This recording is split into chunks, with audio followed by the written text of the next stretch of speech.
पाकिस्तान खिते च इस्तेहकाम चाहुंदा है। अफगान सरजमीन का दहशतगर्दी लई इस्तेमाल रोकना होएगा। वज़ीर आज़म का SCO कॉन्फ्रेंस नाल खिताब। वज़ीर आज़म शहबाज शरीफ जिन्ना कन्वेंशन सेंटर इस्लामाबाद विच होने वाले शंघाई ताउन तंजीम council of heads of government के 23वें इजलास की सदारत कर रहे हैं। SCO इजलास लई विफाकी दारुल हुकूमत इस्लामाबाद विच सिक्योरिटी के इंतहाई सख्त इंतजाम किए गए हैं ते दारुल खिलाफा नूं दुल्हन की तरह सजाया गया। शंघाई ताउन तंजीम के इजलास में चीन के वज़ीर आज़म ली चियांग, रूस के वज़ीर आज़म मिखाइल मशोस्तन, ताजिकिस्तान के वज़ीर आज़म खैर रसूल ज़ादा, किर्गिस्तान के वज़ीर आज़म ज़ापा रऊफ अकील बेग, बेलारूस के वज़ीर आज़म रोमान गोलोफ जेंको, काज़ाकिस्तान के वज़ीर आज़म ओलडास बेंगट्यूनोफ, ताजिकिस्तान के वज़ीर आज़म कोहर रसूल ज़ादा ते उज़्बेकिस्तान के वज़ीर आज़म अब्दुल्ला अरप्योफ शरीक ने वज़ीर आज़म शहबाज शरीफ ने तमाम मुअज़्ज़ज़ मेहमानां दा इस्तकबाल किया।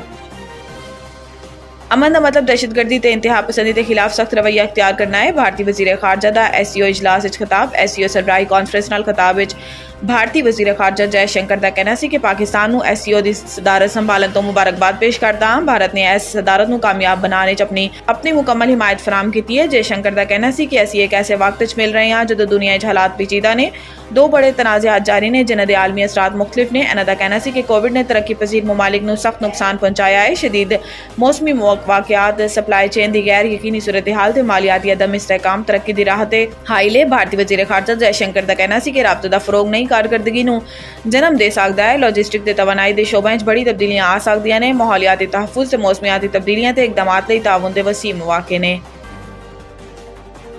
हुकूमत ने पेट्रोलियम मसनूआत की नई कीमतों का ऐलान कर दिता। हुकूमत ने आइंदा 15 रोज़ लिए पेट्रोलियम मसनूआत की नई कीमतों का ऐलान कर दिता है। हुकूमत ने हाई स्पीड डीजल की कीमत इजाफा ते पेट्रोलियम की कीमत बरकरार रखी है। वजारत खजाना ने पेट्रोलियम मसनूआत की नई कीमतों का नोटिफिकेशन जारी कर दिता, जिसके मुताबिक हाई स्पीड डीजल की कीमत 5 रुपये फी लीटर इजाफा किया गया ते नई कीमत 251 रुपये 29 पैसे फी लीटर मुकर्रर की गई। पेट्रोल की कीमत 247 रुपये 3 पैसे फी लीटर बरकरार है। पेट्रोलियम मसनूआत की नई कीमतों का इतलाक रात 12 बजे तो हो गया है।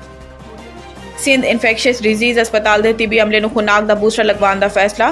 डाउ मेडिकल यूनिवर्सिटी के वाइस चांसलर ने दसिया कि सिंध इन्फेक्शियस डिजीज़ अस्पताल के तिबी अमले खुराक का बूस्टर लगवा रहे हैं क्योंकि कुछ अरसा कबल अस्पताल के अमले का एक फर्द भी खुराक तो मुतासर होया। प्रोफेसर सईद कुरैशी के मुताबिक बच्चा ने नाल बालिग अफराद भी खुराक की बीमारी के शिकार हो रहे हैं। सिंध इन्फेक्शियस डिजीज़ अस्पताल का इंतजामिया का कहना है कि तिबी अमले के 50% अफराद को खुराक का बूस्टर लगवा चुके हैं।